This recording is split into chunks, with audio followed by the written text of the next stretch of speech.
Bien, amigos, Carmen Macías es la presidenta de Vida, presidenta ejecutiva de Vida, por lo tanto ejecuta no solo las normas que son rectoras, sino que ejecuta los planes, y sabe y es consciente de que el Estado tiene que demostrarle a la sociedad que se está trabajando en ese sentido. Ella me acaba de traer justamente un paquetito que es resultado de una política de sustitución. Es un paquetito de un café Santa Rosa, ¿no? Me imagino aromático, de gran sabor, producido justamente por quienes anteriormente, me imagino, estuvieron vinculados al sembrío de las hojas de coca. Así es. Hoy están dentro de la formalidad, abandonaron la ilegalidad, abandonaron todo ese temor que debe tener un campesino cocalero, de que tarde o temprano puede ser incluso sometido a la justicia, siendo, digamos, un elemento pasivo de toda esta situación, porque los activos son los narcotraficantes y aquellas autoridades corruptas que evidentemente facilitan, por ejemplo, la llegada de los insumos para la preparación de la droga. Pero este paquetito puede ser emblemático y puede ser resultado en el fondo de lo que significa una política de sustitución de cultivos real, efectiva y comprometida con los intereses de la colectividad. Carmen Macías nos decía, en eso estamos avanzando, en eso estamos logrando éxitos en materia probablemente todavía muy pequeños, ¿no? En función a la dimensión del problema del narcotráfico, obviamente. Pero ¿qué se requiere, Carmen Macías, doctora Carmen Macías? ¿Qué se requiere? Decisión política, recursos del Estado para permitir la sustitución de cultivos aceleradamente, un compromiso de las autoridades, como hemos dicho, compromiso real, como ha ocurrido con César Villanueva en la región San Martín, donde se han logrado muchos avances en planes de sustitución. ¿Cuál es la parte prioritaria? ¿Qué es lo que más se debe afianzar? Sí, bueno, la Estrategia Nacional de Lucha contra las Drogas, como usted dice, Alberto, necesita una voluntad política que la tenemos. Yo creo que no ha habido nunca un gobierno que tenga la firmeza que tiene este gobierno del presidente Humala y del su Consejo de Ministros contra el narcotráfico. O sea, desde el primer día que asume el presidente Humala, nosotros vemos con enorme agrado, ¿no?, que él es firme contra el narcotráfico. Ese es lo primero. Lo segundo es la articulación del Estado, que no es fácil. No es fácil, por ejemplo, cuando nos encarga el primer ministro que está liderando esto, hacer un plan post-erradicación, poner a todos las entidades del Estado a trabajar juntas, pero lo estamos logrando. Lo estamos logrando porque todos están convencidos de que hay que luchar contra el narcotráfico a través del desarrollo, a través de la interdicción también, ¿no?, a través de la inclusión, de la mejora de la educación, de la salud, etcétera. El MIDIS, por ejemplo, es uno de los principales socios nuestros, pero otro extraordinario socio es el Ministerio de Transportes y Comunicaciones, porque cuando hablamos de productos sustitutos a la hoja de coca, hay que también tener caminos, hay que también sacarlos. Otra palabra, ¿no? Esto es un esfuerzo multisectorial. Es un esfuerzo multisectorial. Incluido el sector privado. Exactamente. Ayer hemos estado reunidos en un desayuno de trabajo con empresarios y vamos a estarlo también entre unos días con todas las empresas, por ejemplo, de Brasil que trabajan en el Perú, y ellos son enormemente conscientes de que tienen que fajarse en esta lucha contra el narcotráfico, porque primero por humanidad, usted lo dijo y a mí me encantó en un inicio, esto es un problema de humanidad. A mí me importan, y al Perú le importan los jóvenes peruanos como le importan los jóvenes de China, los jóvenes de Estados Unidos, de Cuba, de cualquier parte del mundo. O sea, es un problema que todos tenemos que globalmente trabajar. Por eso, uno de los pilares de la estrategia es desarrollo global, ¿no es cierto?, y trabajo global. La empresa está en este momento también invirtiendo. Por ejemplo, hablábamos del Monzón hace un momento. Ayer estuve con empresas que están en el Monzón y que van a invertir 3 hidroeléctricas. Eso va a ser una maravilla, ¿no?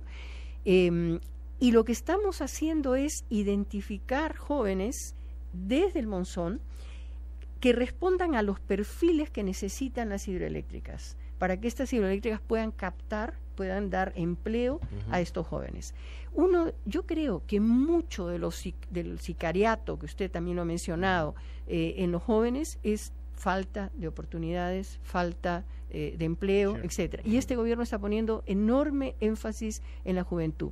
Yo hice un estudio hace ya unos 3 años para la OIT sobre jóvenes que ni trabajan ni estudian.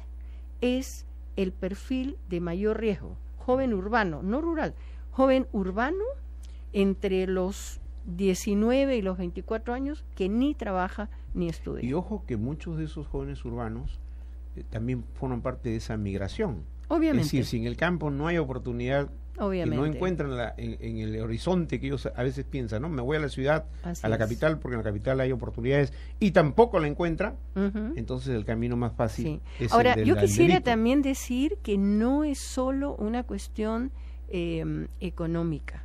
Esta guerra es una guerra cultural, es una guerra ética. Con los jóvenes, por ejemplo, que están desgraciadamente en las cárceles por haber sido cargachos, burriers, un buen número que son alrededor de 4.000 en las zonas, nada más que en las zonas. Jóvenes estamos hablando entre 18 en las cárceles, entre 18 y 25 años, no son los más pobres, ¿no? Son incluso jóvenes que están involucrados en institutos, en universidades. Y que han caído en las garras. Así es, y que muchas veces son caídos en las garras. Y el 25% de los reos en cárcel lo están por tráfico ilícito de drogas. Permítame, doctora Karen Mancías, decirle a los amigos que nos están escuchando. Cuando usted da un sorbo de su café, realmente ese café viene de la zona de sustitución de cultivos.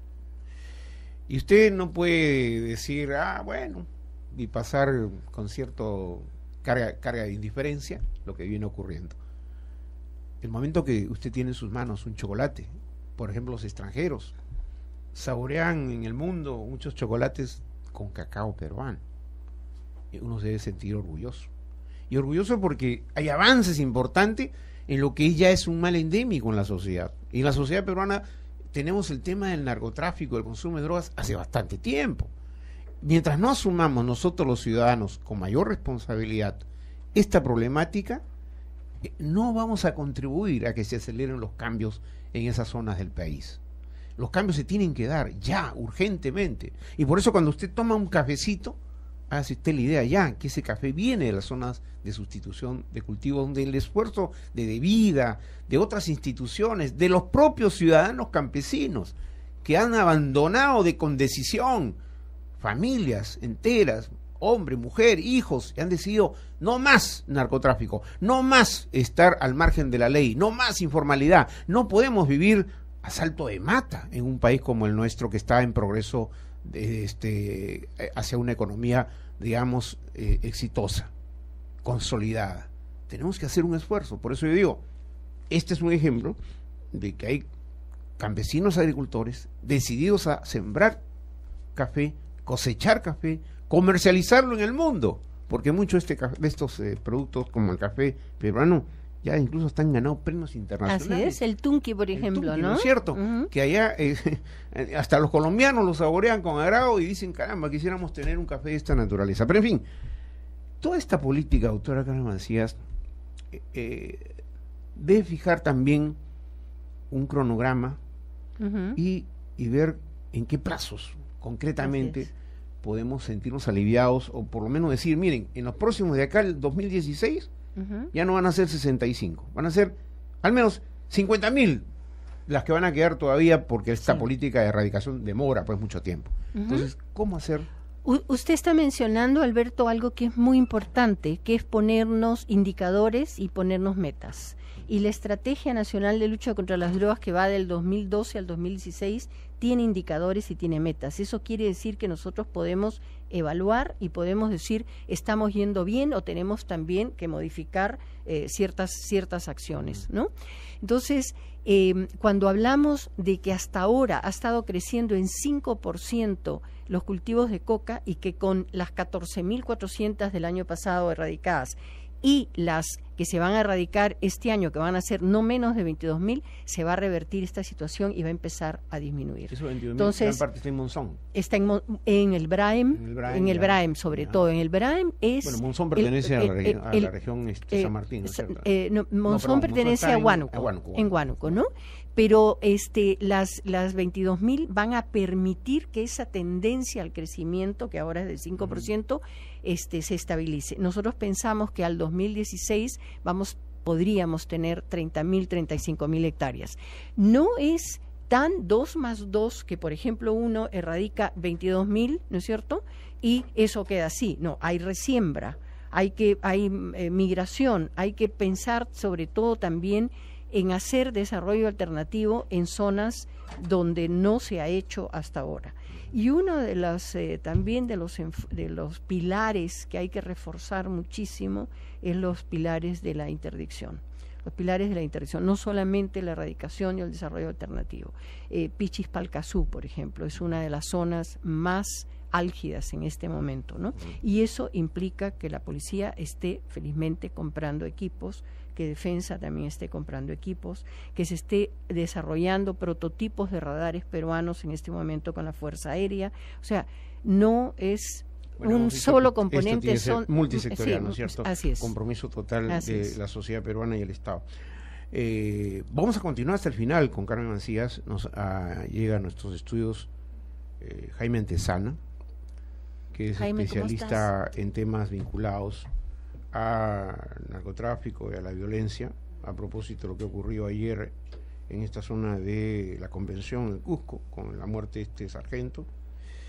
Pero yo quería decir, antes de preguntarle a Jaime Antezana, decirle a la autora Carmen Mancías que vamos a preparar un gran programa, ¿ya? O sea, un gran programa que tenga lo que ella transmite, esa parte emocional, esa parte de compromiso, ¿no? Porque a veces escuchamos funcionarios del Estado que hablan y no llegan a convencer. Bueno, vamos a hacer un programa de tal naturaleza que lo vamos a compartir, obviamente, en los medios del Instituto Radio y Televisión, y eso lo vamos a hacer la buena producción, para tener testimonios in situ, es decir, gente que ha logrado exitosa la gestión en la sustitución, por ejemplo, ¿no es cierto? Claro. Que esos deben haber muchos. Bueno, el éxito jala el éxito, ¿no? Yo solamente cortito, le digo a Alberto, el otro día he estado con la comunidad Chipibo Coniva, ¿no? Los hermanos Chipibos Conivos, y están haciendo maravillas con una ONG francesa que se llama Cœur de Forêt, que es el corazón del bosque, en esencias. Esos señores no van a sembrar coca, no quieren sembrar coca, no quieren nada con el narcotráfico. ¿Por qué? Porque están viendo toda una posibilidad. El Cœur de Forêt, la ONG, está inclusive contratando a uno de los mejores perfumistas de la Casa Dior para que pueda apoyar todo este proyecto de los Chipibos Conivos. Así como ese nicho que le estoy hablando de las esencias en el bosque, podemos tener muchísimos otros nichos que pueden ser mundiales. Comprometidísima, y me encanta. Si no tomamos iniciativas ante la opinión pública, ¿no es cierto? Sí, pero como medio, no solo somos el medio del Estado, sino que además que yo le doy a este medio como responsable periodístico la línea plural, es decir, que todos los ciudadanos se involucren en la problemática del país, entonces no vamos a llegar muy lejos. Pero me encanta, Alberto, cuando usted habla de la emoción, porque nada sucede si uno no se emociona con eso. Le pone cierta pasión. Así es, y le pone pasión. Después es que hay que hacerlo racional. Exacto, no se vaya. Jaime Antezana, bienvenido a Radio Nacional, ¿qué tal? Buenos días. No sé si ha escuchado las importantes declaraciones de Carmen Mancías como rectora de la política del Estado en materia de lucha contra el narcotráfico y el consumo de drogas. Pero, ¿cuál es la situación real en el Braem a propósito de estos nuevos incidentes que yo he vinculado un poco a una respuesta simbólica de Sendero, ¿no? Cada vez que hay una fecha, más o menos 5 de abril, ¿no? Ellos saben que el 5 de abril fue el ocaso, ¿verdad?, de la estructura de Sendero Luminoso, porque ahí empezó la persecución implacable, ¿no es cierto?, hasta que lograron la captura de Guzmán, meses después. Pero, digamos, al margen de ese análisis, la situación real en el Braem respecto al grupo de los Quispe Palomino, la caída hace poco de otro lugarteniente de Artemio, y cosas por el estilo. ¿Cómo va la lucha anti-narcoterrorismo? En primer lugar, creo que es necesario demarcar lo siguiente. El grupo armado del clan Quispe Palomino no tiene nada que ver con Sendero Luminoso. Fueron un remanente de Sendero Luminoso, pero hoy no son ya senderistas, ¿no? No podemos seguir viéndolos como narcoterroristas, senderistas o terroristas a secas. Hay interpretaciones incluso en las Fuerzas Armadas que son distintas, Puede ser. La Fuerza Armada siempre ha estado aferrada al concepto narcoterrorismo, porque la única manera de explicar su presencia en el BRAE es que exista un fenómeno de terrorismo. ¿Pero acaso no es evidente eso?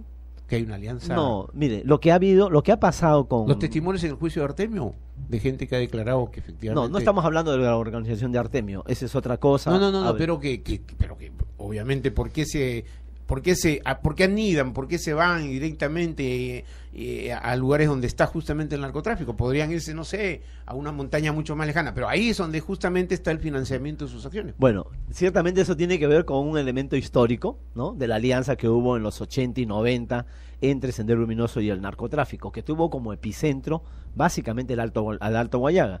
En el caso del BRAE irrumpieron las DECAS, ¿no? Los comités de autodefensa, y esa alianza no funcionó entre Sendero y el narcotráfico. O sea, gran parte del año 1984 hacia adelante fueron los comités de autodefensa, que se llamaron históricamente las DECAS, las que jugaron un papel importante en la lucha contra Sendero Luminoso. ¿Qué ha pasado entonces desde el año 99 con este grupo? Para entendernos. Yo lo que creo es que esta organización ha derivado en una organización narcomilitar. No tiene ya, puede tener discurso, puede hacer proselitismo, puede tener cantos, eslogan, pero en realidad a lo que se dedica esta organización es a producir coca, a producir pasta básica de cocaína, a refinar cocaína, a comprar cocaína para venderla a los colombianos, a los brasileños, a los bolivianos, a proteger las rutas de la droga. Esto, lo del ataque de ayer, tiene que ver con el control de una de las rutas de la droga. Pero hay que mencionar que, de acuerdo a la información que yo tengo, fresquita de ayer, es que este ha sido un hostigamiento. Es decir, le han disparado a soldados que estaban patrullando sin confrontación. O sea, no ha sido un ataque, digamos, una emboscada. Ha sido simplemente le han apuntado con mira telescopio y ¡pam!, les han disparado. Estamos de acuerdo. Ha sido una acción de francotiradores. Porque esta organización hace, al menor descuido, con sus francotiradores, abate, hiere o golpea objetivos militares. Yo entiendo perfectamente que Sendero tiene en este momento no solo ya no existe una estructura orgánica político-militar ni nada por el estilo, ¿no es cierto? Porque el Sendero que fundó Guzmán ya no es el que ahora eventualmente Quispe Palomino o Artemio hayan elaborado, ¿no es cierto?, de alguna u otra manera continuar. Está la línea de proseguir, está la línea de de otra naturaleza, pero lo cierto es que hay un componente ideológico también.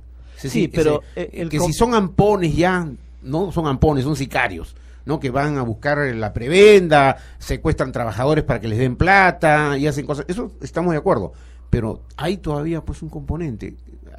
Pero el componente ya no define la naturaleza del fenómeno. Tú puedes tener panfletería, eslogan, cánticos, como ha salido Raúl hace poco en un video, pero eso no define la naturaleza de la organización, ¿no? ¿Qué es lo que define la naturaleza de la organización? Es lo que hacen, a qué se dedican. Y a ellos, a lo único que se dedican es al tráfico de la droga. Y eso hay que entenderlo. Ya hay que dejar de verlos como con los prismas ideológicos y políticos con que analizábamos antes a lo del Alto Guayaga o al senderismo en general, ¿no? Tenemos que entender de que estamos enfrentando a una organización que mutó, que hibridó dentro del narcotráfico, que se ha convertido en parte del narcotráfico. Si no lo vemos así, vamos a tener estrategias equivocadas. ¿Qué es lo que predomina en el BRAE? Una estrategia militar antiterrorista. ¿Y qué resultados ha tenido esa estrategia militar antiterrorista que le implicaba al Estado más de 800 millones de soles? Nada.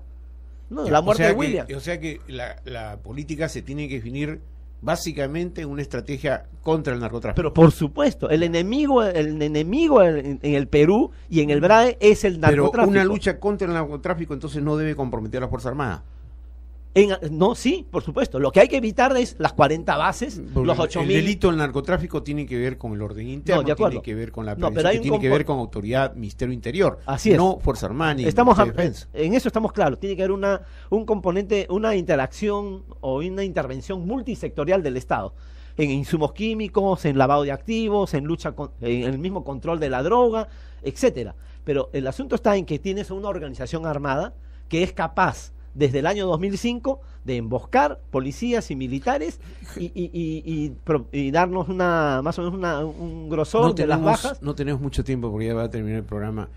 Solamente ya ha quedado muy clara la posición de Jaime Tesa, pero Jaime Tesa está de acuerdo, por ejemplo, en el análisis que se está haciendo estos últimos días de que el Estado, a través del gobierno anterior y incluso se dice que este gobierno habría liberado a 100 vinculados al tráfico ilícito de drogas, de que estas conmutaciones de penas, de indulto a gente vinculada al narcotráfico puede resultar válida de alguna u otra manera?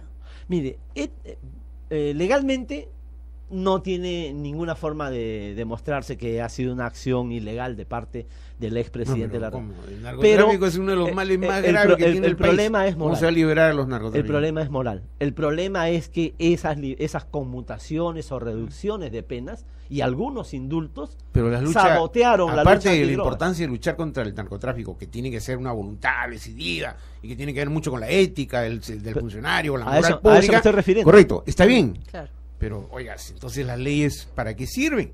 Si uno va a tener leyes que condenan y que castigan el narcotráfico, pero luego salen políticamente a resolver el caso de 400 o de 5.000, no qué sé yo, para aminorar las cárceles o decir o interpretar que con la gracia de Dios y todo lo demás, oye, entonces vamos a estar en esto décadas y décadas y con la conmiseración frente al narcotráfico. ¿O usted cree que el narcotraficante, cuando está traficando drogas, dice, pucha, y si yo lo que vendo le va a afectar a un niño si lo consume?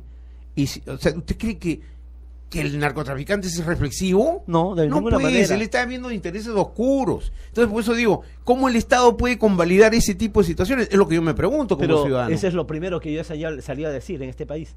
Apenas me enteré de las conmutaciones, de las más o menos 2.000 casos de personas condenados por tráfico de drogas y 400 en modalidad agravada, pero ahora sabemos que son más de 3.000 casos de tráfico de drogas. Lo primero que señalé es que este es un festín del narcotráfico. Esta es una acción absolutamente contraproducente contra la política antidrogas.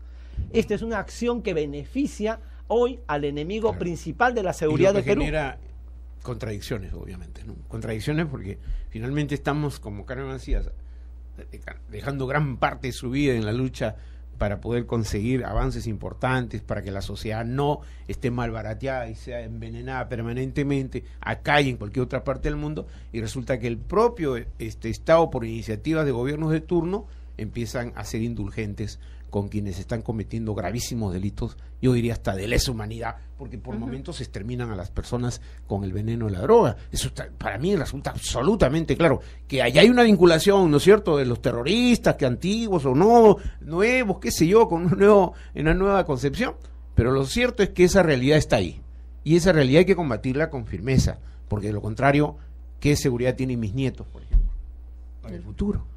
Si mañana en la puerta de un colegio, como acaban de encontrar, no sé en qué Estados Unidos, creo, o en Argentina, no sé en dónde, en el Chile, a una niñita con un montón de paquetitos de coca en su colegio. Una niñita de apenas 3, 4, 5 años, induciéndola a los padres prácticamente a que ella sea ya una microcomercializadora dentro de un microcomercializador. No debería haber ninguna concesión al narcotráfico. Muy bien, eso es lo importante. Gracias, Jaime. El narcotráfico es la principal amenaza a la seguridad del Perú. Estoy con Laura, te agradezco mucho. Otro día conversaremos.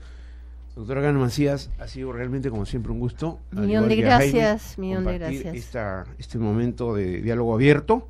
Tiene que haber un diálogo abierto con la ciudadanía. No podemos mantener ya esquivos, no podemos disimular realidades, porque eso nos está haciendo daño. Comprometemos a Carmen Macías a hacer un programa así, de fondo, de profundidad, que llame la atención a la gente, con testimonios in situ, con vivencias de aquellos campesinos que, arriesgando incluso su propia seguridad, han decidido cambiar de la hoja de coca al café, al cacao, y al aceite de palma y a muchas y a otras las cosas. esencias. A las esencias, ¿no es cierto? Así Es es. lo importante. De Vida es una organización que se está ganando poco a poco los esfuerzos en esta política que no debe ser sola del Estado. Es una política que compromete a todos, que nos compromete a todos nosotros, a todos los peruanos. Gracias, doctora Carmen Macías. Muy Muchísimas amable. gracias a ti. Jefa presidenta ejecutiva de Vida. Jaime Tesanas, muchas gracias por tu presencia. Y nosotros obviamente tenemos que despedirnos, queridos amigos, en esta jornada. Quiero simplemente agradecer públicamente a la promoción que anoche fui padrino de la Universidad.